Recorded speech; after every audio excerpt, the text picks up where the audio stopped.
Om Namo Bhagavate Vasudevaya. Om Namo Bhagavate Vasudevaya. Om Namo Bhagavate Vasudevaya. Om Namo Bhagavate Vasudevaya. Om Namo Bhagavate Vasudevaya. Om Namo Bhagavate Vasudevaya. So I'll just read the verse and then we'll do the word for word, because yesterday the devotees chanted it. Tam Atmaja Drishtabhir Antaratmana. Tam Atmaja Drishtabhir Antaratmana. Durantavava Parire Vire Patim. Nurudamapyat Sravaram Munetraya. Rajatinam Briguvarja Vaiklavat. Tam, him, Lord, Atmajai, by the sons, Drishti, by the sight, Antara Atmana,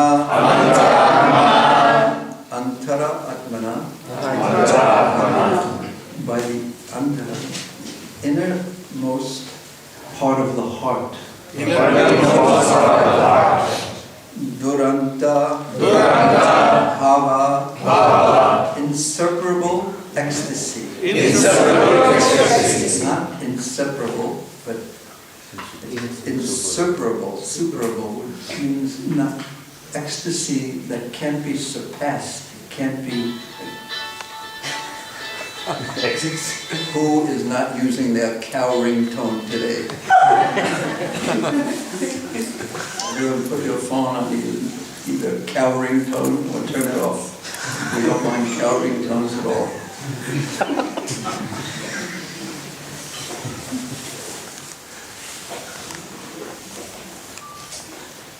The ecstasy that was not possible to supersede or be greater than.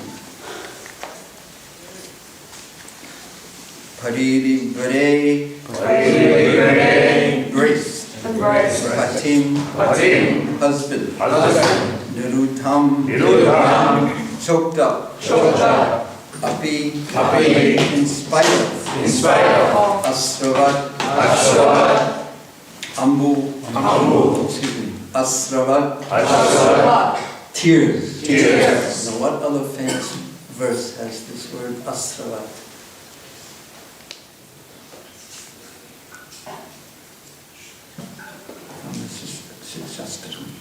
Tears are flowing torrents.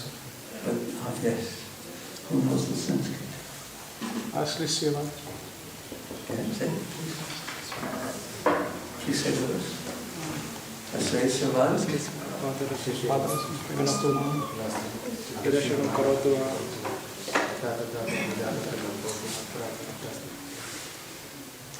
So tears are coming down the eyes, from the eyes like torrents of rain. Ambu, drops of water. Netrayor, from the eyes. Vilajatinam, those situated in shyness. So does the word laja, is the implication shy or ashamed, or is it somewhere in between, or is it either? Question. Laja. Shy, ashamed also sometimes? No one speaks Hindi. Sometimes it's used as shame. Shame. Yeah? They use in terms of shame for laja. Yeah, and also, but it also means shy, also, because there is an element of feeling oneself lowly and ashamed of one's position in shyness. And that's why shyness doesn't occur very much today, because the greatest increase in Kali Yuga is the size of one's false ego, more proportionately greater than one's anything else. We don't increase anything else in Kali Yuga, we increase our size of how we think ourselves the center of existence, and we become furious when the universe fails to acknowledge our supreme position. Which is difficult, of course, because there are so many people thinking the same thing, that I'm the supreme. And how dare you not do something to me. Yes, so Lajja means shyness here. Those situated in shyness. Bhrigu-varya, the chief of the Bhrigus. Vaiklavat, inadvertently. What does inadvertently mean? Unintentional. Yes, unintentionally. Okay. Now, this verse is a description of what the queens, Krishna's queens, were experiencing when Krishna returned after a long time. He returned home back to Dwarka and entered their palace. They had been meditating upon Krishna. How often? It wasn't like now's the time that I should meditate, so therefore I'll think about my Lord Krishna. But the nature of their love was they were constantly, and with no stoppage, constantly thinking about Krishna with great loving devotion and desiring to serve. Now it's actually described in the 10th canto in 2 chapters, when Krishna marries, especially in the 82nd, 83rd chapter of the 10th canto, where Draupadi talks to Krishna's queens. Does anyone raise your hand if you've read that chapter in the Krishna book or in the... Everyone is in Lajja mode today.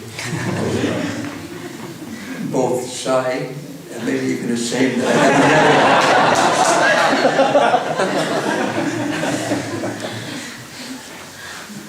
But each of the 8 principal queens, plus one other queen representing the other 16,000 queens, whose name was Rohini, they all described how they came to be Krishna's wife.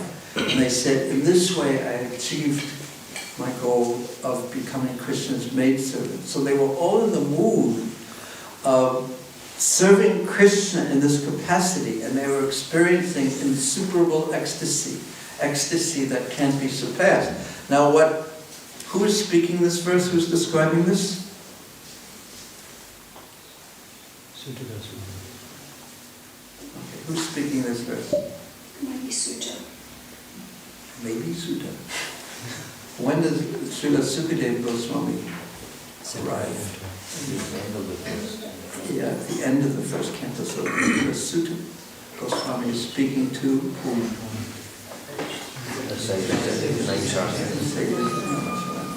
You've been studying. Thank you very much. Good. I mean, I'm not... Thank you very much. It's so nice to already study Prabhupada's books. He wanted them distributed and studied and appreciated. And I heard a lecture yesterday where Prabhupada said we should make Srimad Bhagavatam our life and soul. So here, Srila Sutta Goswami is describing something transcendental. That means beyond everyone's experience, basically. Everyone who's within the prison of the 3 modes of material nature, it is nothing that they've experienced. Now, how is something that is not possible in one sense to even conceive of, how are you going to describe that? So he's going to describe something from its external manifestation. How this incredible, insuperable ecstasy of these queens who have a transcendental, loving relationship with Krishna, an eternal, transcendental, loving relationship with Krishna, how the internal ecstasies manifest in a way that we can see them. So this is something very exceptional, and something, in a sense, similar happened when Sri Narada Muni described how he saw the Lord when he was meditating in the forest, and he saw the Lord, and the Lord appeared to him and then disappeared.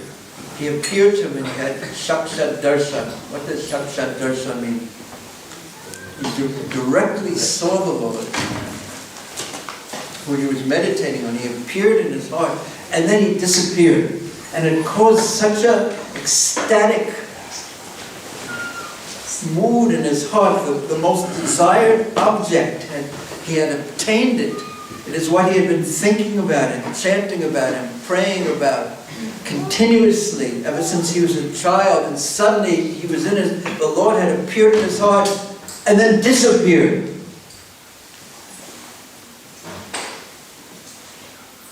And the example given is like if suddenly you're a poor man and suddenly you get millions and millions of dollars. And just when and that's what you've been desiring. No, and wonderful desires.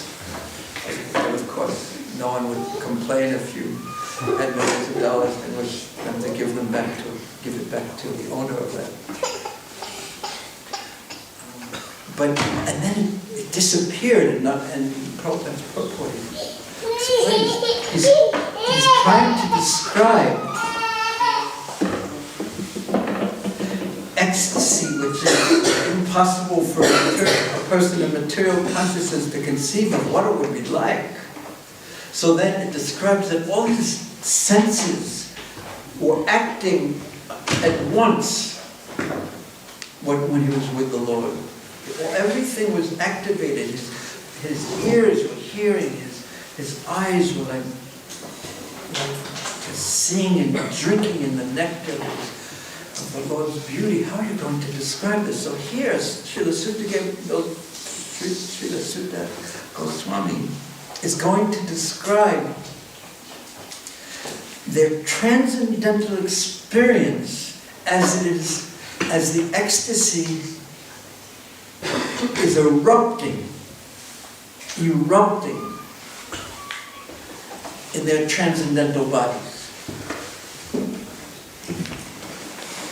But it's a transcendental ecstasy erupting in a transcendental body because of their full and transcendentally developed loving relationship with Krishna. Would you like to hear it?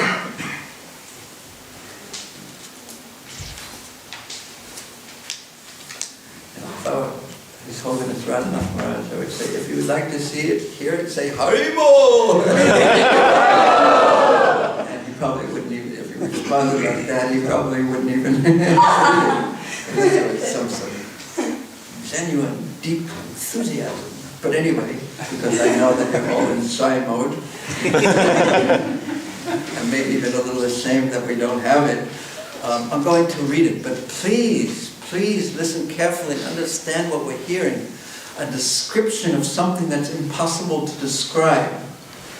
How the ecstasy, transcendental ecstasy of the manifestation of one's love for Krishna on the transcendental platform, prema bhakti, on the highest level practically, is erupting through their consciousness.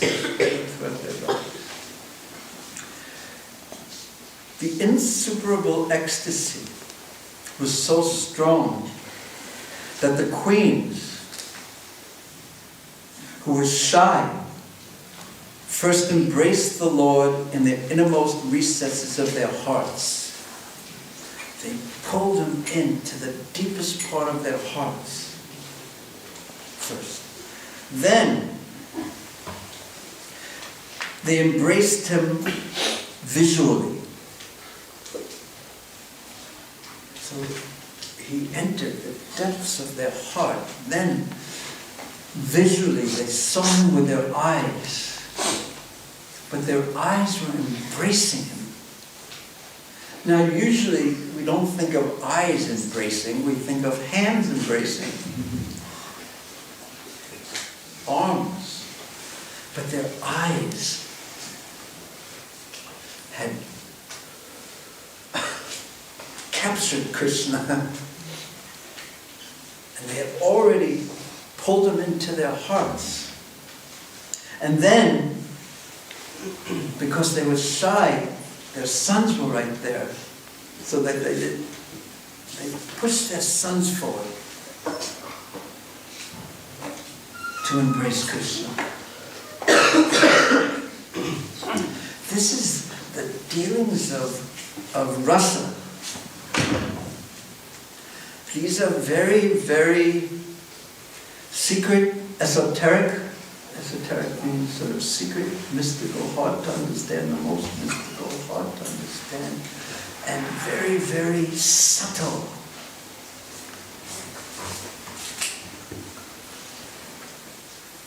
Which is meant, and the dealings of rasa are meant to increase the ecstasies.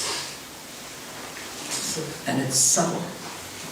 So they sent their sons forward to embrace him, which is equal to personal embracing. But then, O chief amongst the Bridus, that is descendants of Bridus, who is that? Though they tried to restrain their feelings, they inadvertently, not on purpose, shed tears, like these drops of water, ashravad, and they were nirudham, choked up, could not say anything. But their love and affection, even though it was all being done internally almost, the sons being pushed forward with their eyes, they were embracing him, not with their arms. And in the core of the heart, they were holding him tightly. But yet, even though they were keeping, because of their shyness, even though they were keeping self-contained, the ecstasy, it couldn't be contained. And their voices choked up, they could not say a word. And the expression, the only expression that was externally manifest by them was the tears coming from their eyes.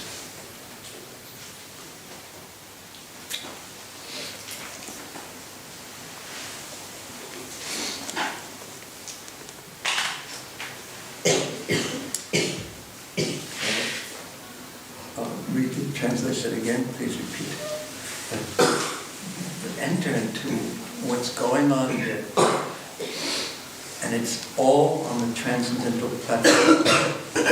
All on the platform that is spiritual. All on the platform of a soul. Or in this case it's more like Shaktis. How the souls, or how Krishna relates to his energies and the individual souls. We ourselves are Krishna's Shaktis. We're part of Krishna's, we're separated energies. Vibhalansa. So we're Shakti, part of Krishna. We're part of Krishna. When we say we're part and parcel of Krishna, this is what we mean. We're Krishna's energy, and the energy is meant to serve the energetic, the source of the energy, and instead when that energy, when the soul turns away from Krishna and tries to get pleasure not in relationship with Krishna, but independently in the land of false ego, thinking himself the center, not understanding Krishna's position, or not even not understanding, but not wishing to acknowledge, not wishing to be conscious of, not wishing to be in relationship with Krishna, he turns his back, the Vibhanans, the tiny soul, and he lives in the land of shadows, where there is no substance. Living in the land of, that's called the material world, there is no substance. There's only the promise. Like the shadow has the promise of the real object. But the actual substance of the object isn't there. But there's a connection between the object and its shadow. But it doesn't have the substance. So similarly in the material world, the shadow of the relationship with Krishna is there, but it's all upside down. And Prabhupada used to use the word perverted,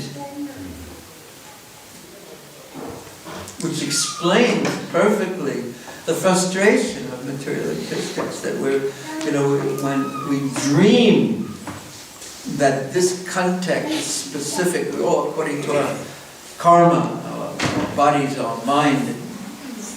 We have dreams of the contact with something in the material world that's going to bring the satisfaction that we are longing for. But it's not in the world of shadows. It's not in the world of reflections. It's in the realm of our relationship with Krishna, which is reality. But this is the basic principle of Krishna consciousness, or basic principle of Krishna consciousness, that everything is in relationship to Krishna, because he is the absolute truth.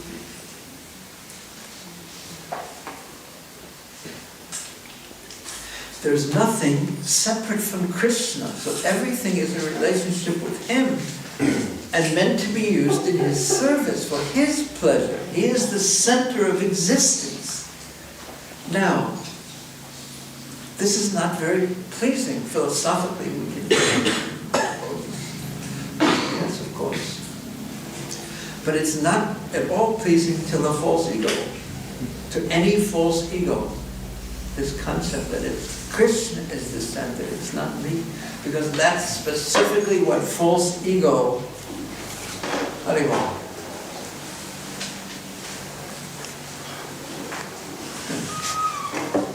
You okay? Yes, ma'am.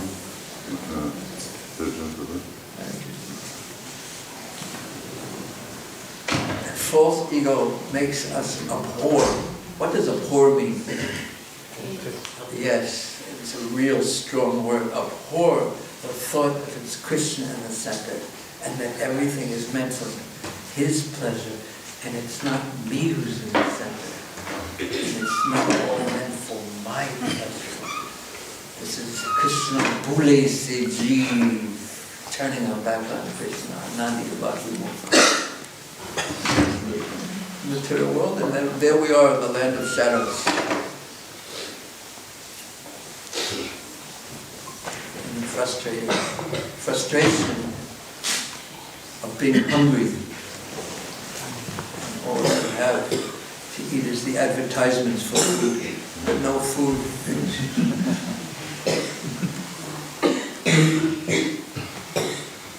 What would that do if you were really, really hungry? You were so hungry,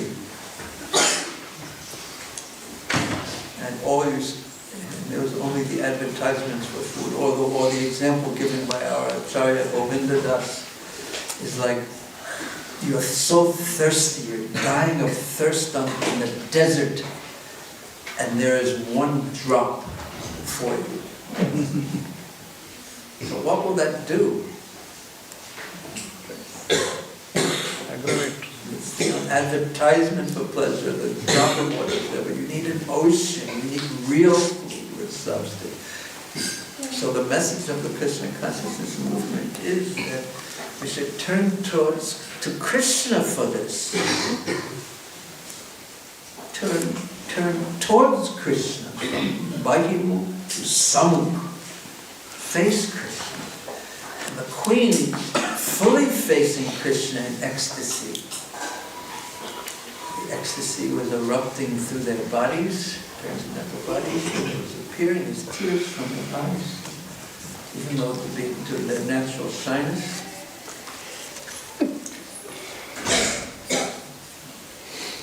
They were not wishing to express anything directly.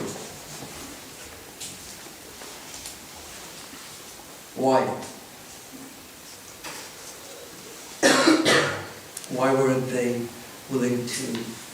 Why didn't they immediately? Why?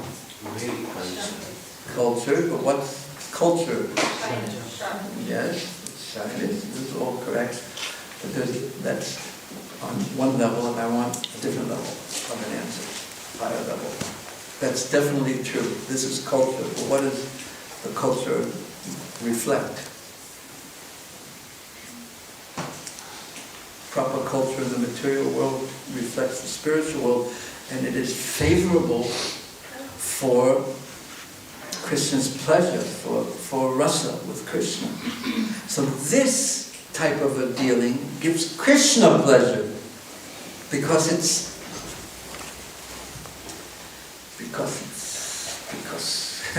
I don't know how to say this.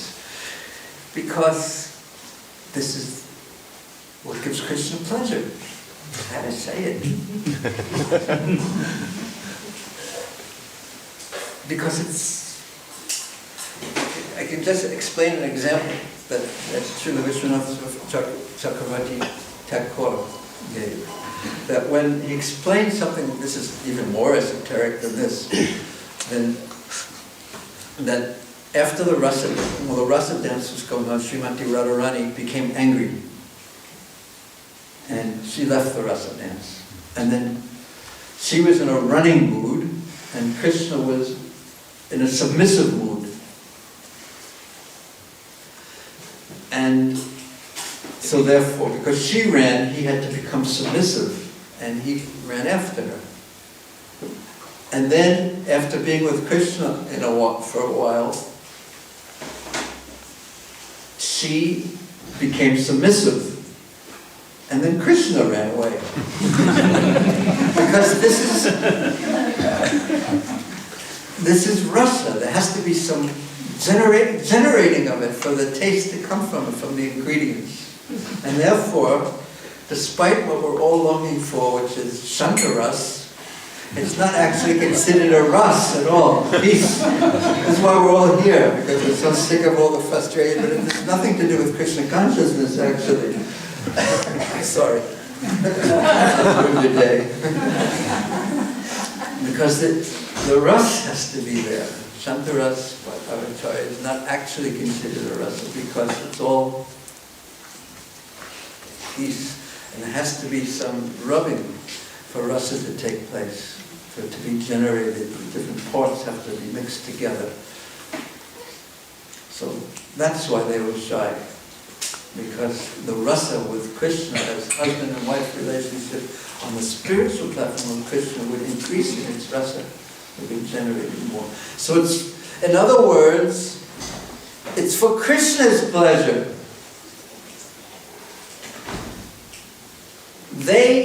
Their existence is for Krishna's pleasure. And the way that they as individuals would like to give Krishna pleasure is the form that they are. Either in Dasaras or Sakaras or Vatsalyaras or Madhuryaras. But their individuality, according to their desire, their full, complete desire to love Krishna and give him pleasure and serve Krishna, is what they are. And they're composed of nothing other than the desire to serve Krishna and please Krishna due to their complete love for Krishna. This is the spiritual world. You want to be in the spiritual world? Well, the sadhana, the practices that we perform are for this purpose, to develop the serving mood, to develop the loving mood. So again, using the example of Narada Muni, after he saw the Lord disappeared, and then there was a voice. And it was whose voice? You know whose voice it was? Krishna didn't leave him alone. He was so, where are you, where are you? And then there was a voice. And it was Krishna's voice who spoke to him and said, Antasmin Jamani Lamam Drastum Ivarati. You don't deserve it. You can't see me again in this life. Ivapakom, you're not paka, you're kacha. You have still some impurities in you. The darshaham kuyogina. So then, what did Narada Muni do? He just was in so much, I want this, I want to be with Krishna again, I want to be with him again, I want that he just wandered, just continuously chanting, thinking about Krishna wherever he went, in every circumstance, until that desire was all that he was, practically speaking. And then when it came time for him to leave this world, when his body dropped to the ground, he immediately, his spiritual body, his true identity, based on his desire to serve, was there. And what's the example that is given? Like lightning and illumination occur simultaneously, without an instant. Because it was already there inside. Because he had developed a pure mood that I am Krishna's. I am Krishna's servant. And I want to please Krishna in this way. I want to serve Krishna in this way. He was fully developed. He was no longer kacha. He was no longer unripe.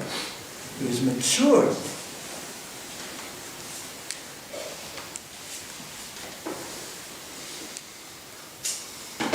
So their whole existence was service to Krishna. That's who they were. So that's what it means when we say, this is who you say, this is who we are. Well, he was saying himself, this is who I am. This is who I am. Savu Upari, not all these uparis, these designations, these overlays over my God. This is who I am. Krishna, the servant of Krishna's servant.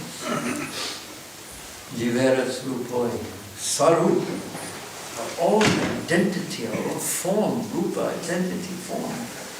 Krishna Nityada. Here is Srila Prabhupada's purport. Can you read the verse? What? Will you read the verse? Did we get halfway through it again? Yeah. Okay, let's try again. We're repeating the verse. The insuperable ecstasy was so strong that the queens who were shy first embraced the Lord in the innermost recesses of their hearts. Then they embraced him visually. And then they sent their sons to embrace him. Which is equal to personal embracing. But our chief amongst the Prabhu, they tried to restrain their feelings. They inadvertently shed tears. So Krishna is participating in this exchange of rasa. So how is he going to act next? So that we may not hear that, but so they acted, and then he will act. So they're acting, pulling away a little bit, not this, and then how will Krishna respond to that? He will respond in the most wonderful way. We may not know what it is, but he responds in such a wonderful way that their happiness and ecstasy and love increases, and then his happiness and ecstasy. And this is what the spiritual world is like, a continuous, eternal, ever-increasing reciprocation of ecstasy. Anandam buddhi vardhanam. Srila Prabhupada. Although due to feminine shyness, there were many hindrances on embracing the dear husband, Lord Sri Krishna. The queens performed that act by seeing him, putting him in the cores of their hearts, and by sending their sons to embrace him. Still, the act remained unfinished, and tears rolled down their cheeks despite all endeavors to check them.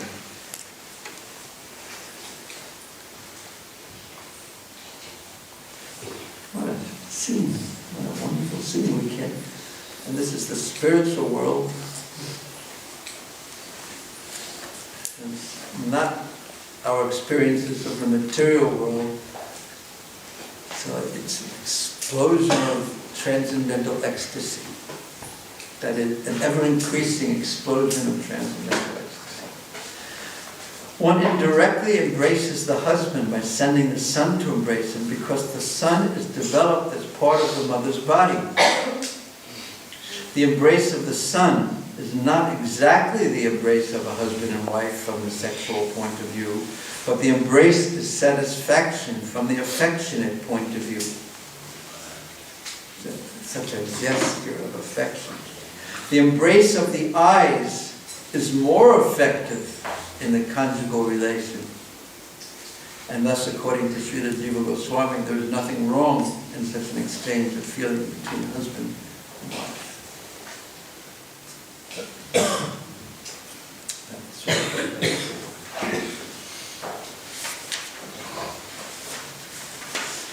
Okay. Are there any questions or comments?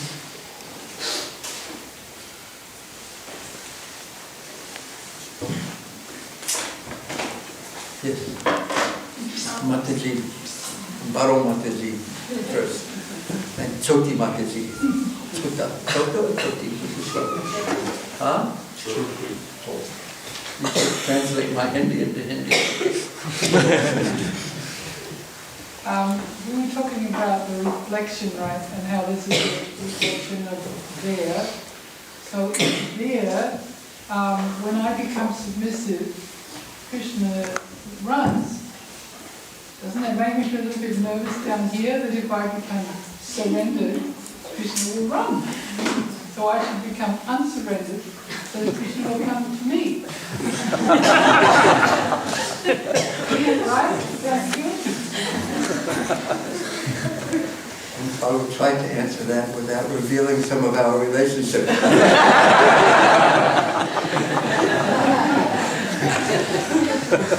But I won't be able to resist. We've been practicing that system for so long. Why don't we try a new approach?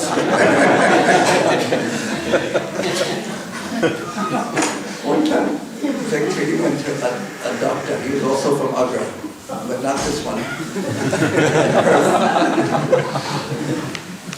So he told her. So he told her to do some prescription for what problem she had. So she didn't want to do it. So she said, "Oh, I don't think my husband will like it."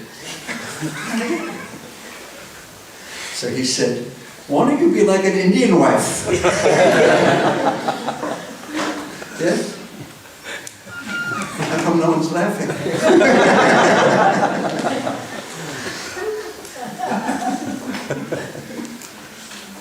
Anyway, he said it in a more subtle way. What was the question again? But right, see, the problem is when you have your back turns to Krishna, there's no question of rasa, because you're not in the relationship.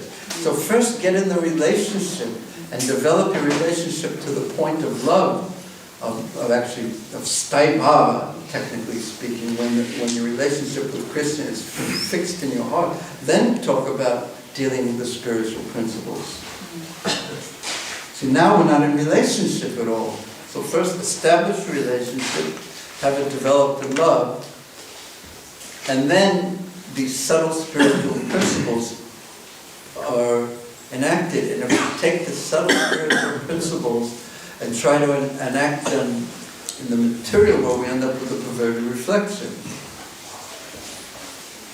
I was thinking in terms of being a devotee aspiring to become more advanced, Yeah. where you're sort of trying to tentatively go towards Krishna and it doesn't But what's the center of rasa? Krishna. It's Krishna's pleasure. So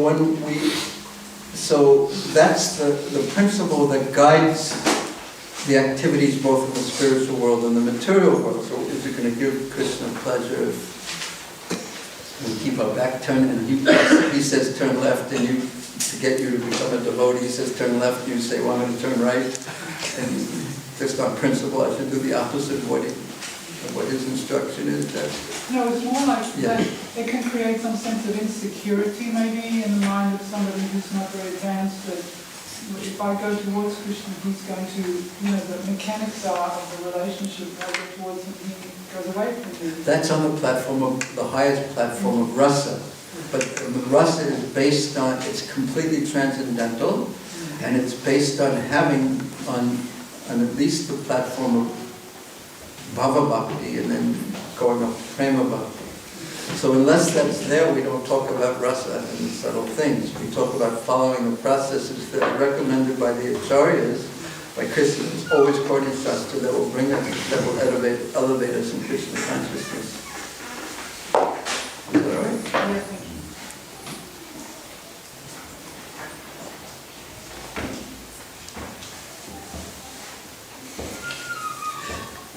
And again, the essence that's common is on all platforms is that it's by this that Krishna be pleased. That's what we want to develop and be focused and to be devoted to Krishna.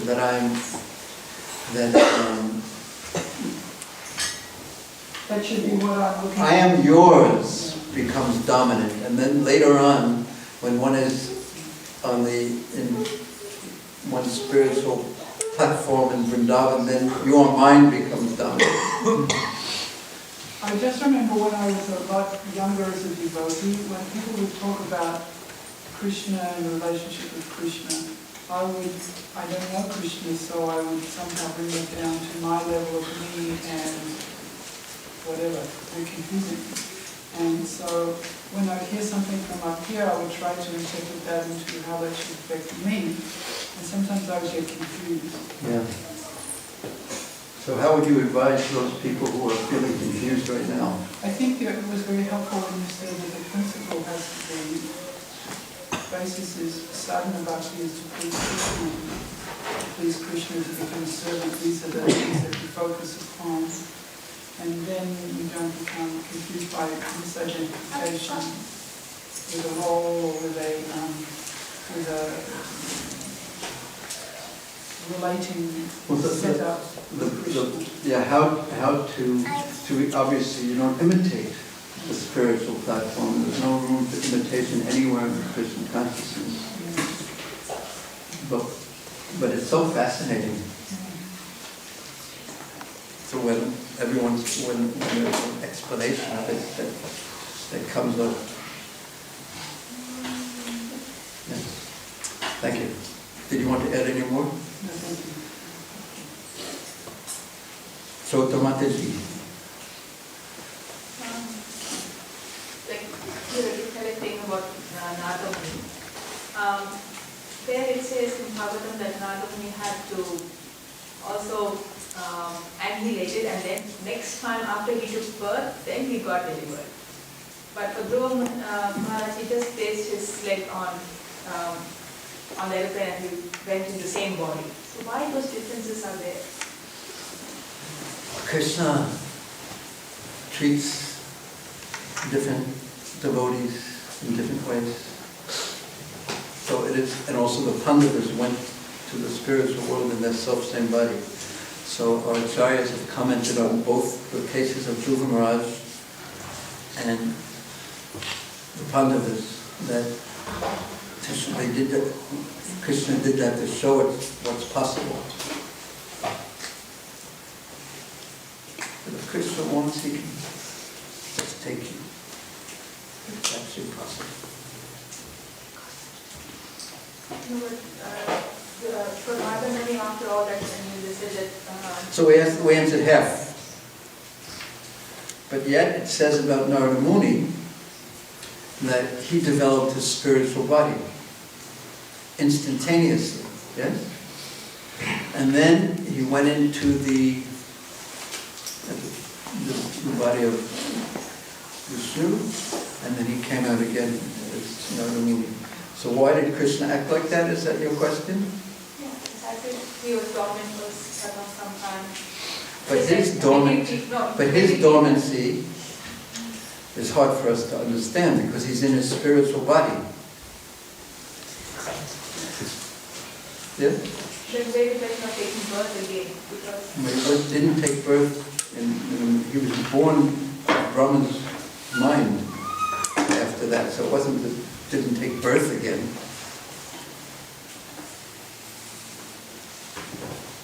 Didn't take birth like he had taken birth previously, but he was born directly from Brahma's mind, and he was at that time carrying Krishna's bhakti shakti. He was carrying the potency of bhakti with him. That was his specific empowerment of carrying bhakti with him. Krishna's shakti. So that's something very special and so exceptional. He's carrying that. He's the one who is, Krishna has been trusted. He was such a person that Krishna entrusted him to carry his bhakti shakti. He would carry it. Right? That means 100% pure. So why did Krishna orchestrate it like that? I always ask that question. Why does Krishna do things the way he wants? He doesn't. He should do it the way I want. It doesn't seem to accept that logic somehow or another.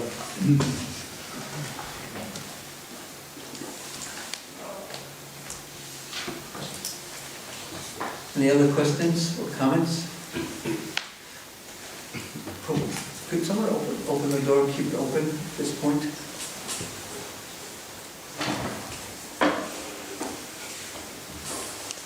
Yes. Srila Prabhupada in Bhagavad Gita says that Krishna has an equal vision for all the living beings. Basically, he treats them like a friend. And in Samoham Savabhuteshu. Yeah, I don't know Sanskrit, sorry. I don't either, but I know that verse. A little bit. Yeah, so, but in the same time, in other shlokas, it says, Krishna says that the devotees with a particular qualities are very dear to me. So I don't understand how is it possible. See, that first verse, Samoham Savabhuteshu, this is from what chapter? Ninth chapter. Samoham Savabhuteshu.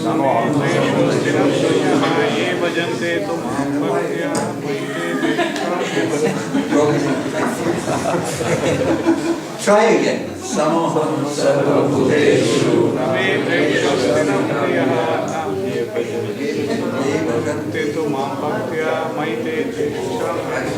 You to the microphone. So Krishna in that verse says, I'm equal to all living entities. No one is dear to me, and I'm not inimical to anyone. So that's to explain why some people are in very, very favorable positions for enjoyment or their life, and some people are in very difficult suffering conditions. It's not Krishna who's likes someone and therefore he gives them a good job, and Krishna doesn't like someone and the person gets in an accident. He's being equal, like the judge dispenses the law equally to everyone who comes. Then, this is that verse, and then it continues, Ye Bhujanti, tu means but, changes the subject to the devotees. He doesn't treat the devotees in the way that he treats ordinary people. Ye bhajanti tumam bhaktya mayate sapyaham. That I am always in them. I act actively within them, the devotees. And they act actively in me. They're always thinking of themselves in me, in my mercy, in my energies. So he's talking about two different reciprocations. One with people who don't reciprocate with him. He's neutral in relationship with them and equal to everyone, dispensing the law of karma. And then the devotees who treat him specially, he treats them specially. Both in the category of yeyatamam padyante, reciprocation. Is that a little clearer? Yeah, but that means basically that... Yeah, but I know that one. That means basically that Krishna doesn't treat everyone equally. He treats devotees and he treats all the rest of the people. But he says, So he says, therefore, so why doesn't everyone become a devotee? And then treat everyone specially. You don't want to be treated specially. So, I'm not saying you. You don't want to be treated specially. You don't treat me specially. I don't treat you specially. But I'll still be, so I'll provide you everything you need to live, but you're under the law. Like the, say there's a king in a kingdom. He's kind and provides for all the citizens. But his own children,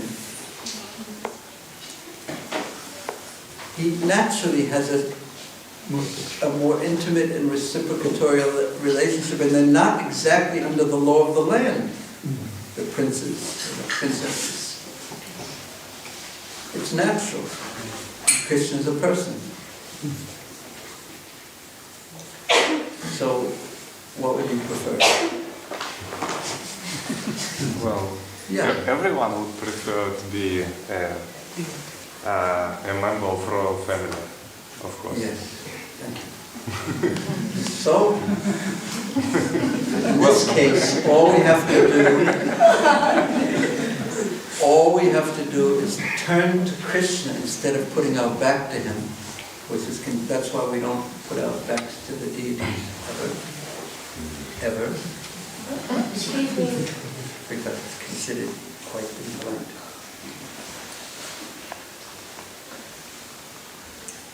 So all we have to do is turn to Krishna and say, I am yours. Sakrit eva papanastvam tavasmi chayachite abhayam sarvada tasmai tadadyitam vitamama.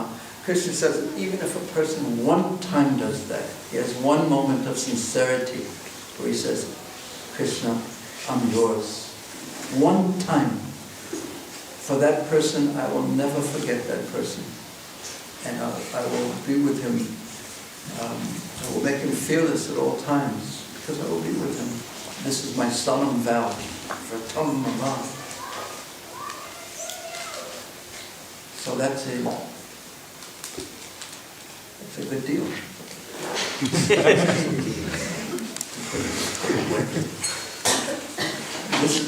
But it's important to know the nature of the person that we're giving ourselves to. Otherwise, there is no reason to make the great attempt to turn to him. So he's very kind. His heart is soft. So if we sincerely one time say, Krishna, please accept me as being in your family. Being one of the ones that you care for, and I'll try my best. Just one time, I'm yours. moment of sincerity brings an eternality of good fortune. That one's suitable for a t-shirt, isn't it? Or an SMS message at least.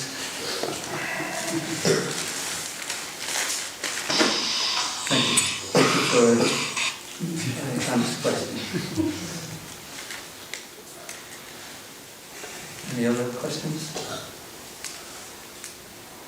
We have 4 minutes left. Yes. What Mataji was asking about Narada Muni leaving his body and Krishna deals with different devotees differently. So we are doing 6th canto and that we were studying Maharaj Chitraketu's last time. So in that we see that he was given the mantra by Narada Muni and he chanted that mantra and he got perfection, it's written. And then it's written that he was in the body of a Vidyadhara when he laughed at Lord Shiva by flying in his airplane. So is it that he got that body of Vidyadhara after leaving the body of Maharaj Chitraketu or in the same? It doesn't make it clear in the Bhagavatam, I've noticed, but it appears so, because that was a very long life, and also he achieved perfection.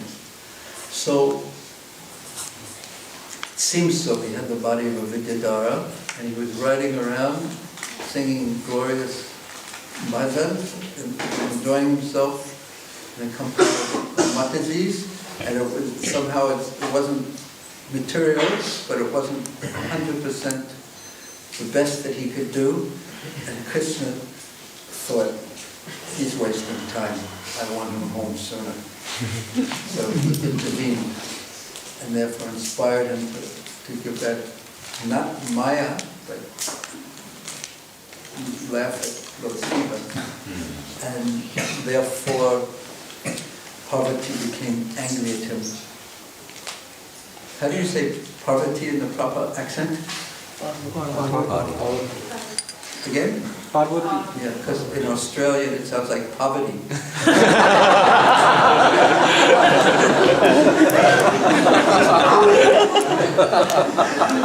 Not very attractive.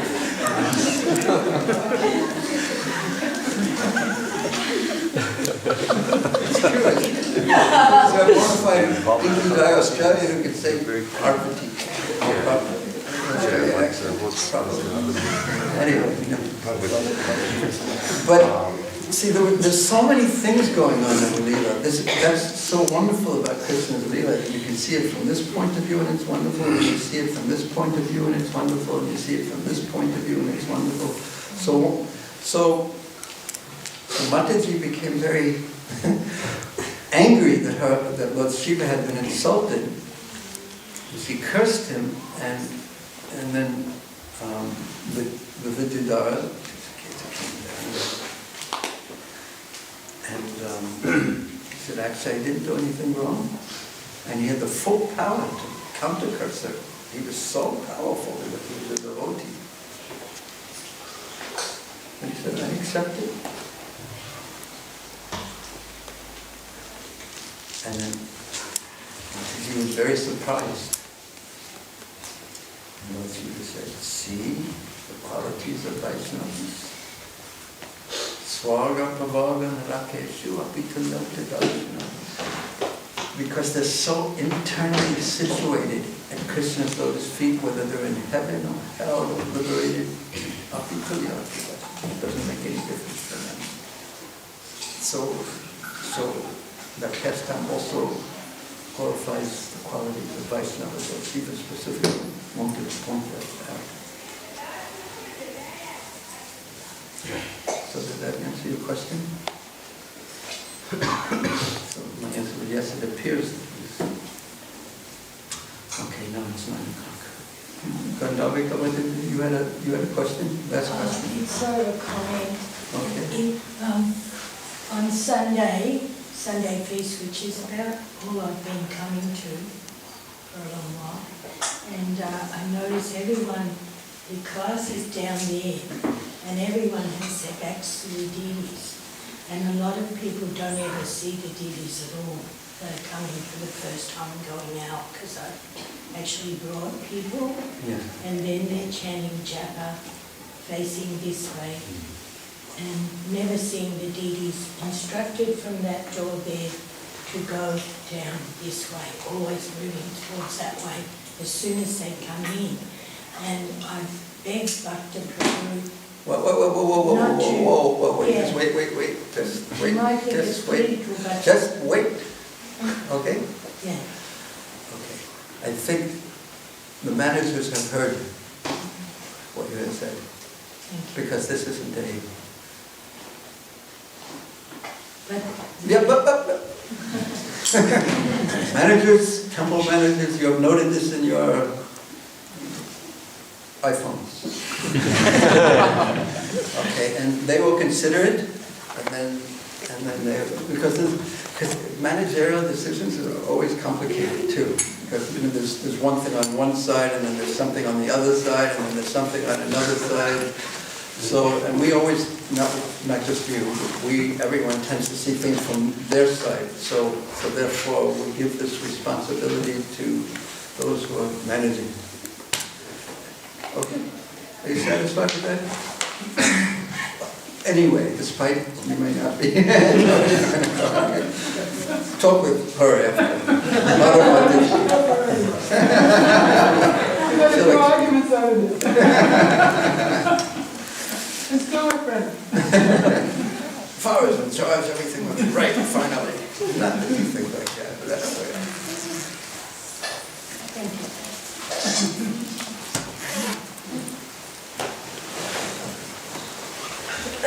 Okay, Srimad Bhagavatam. Jai. Dear Prabhupada. Jai. Wonderful Srimad Bhagavatam. Born in Thailand, Bhagavatam. Sri Bhagavad Bhagavatam. Jai. Sri Bhagavad Bhagavatam.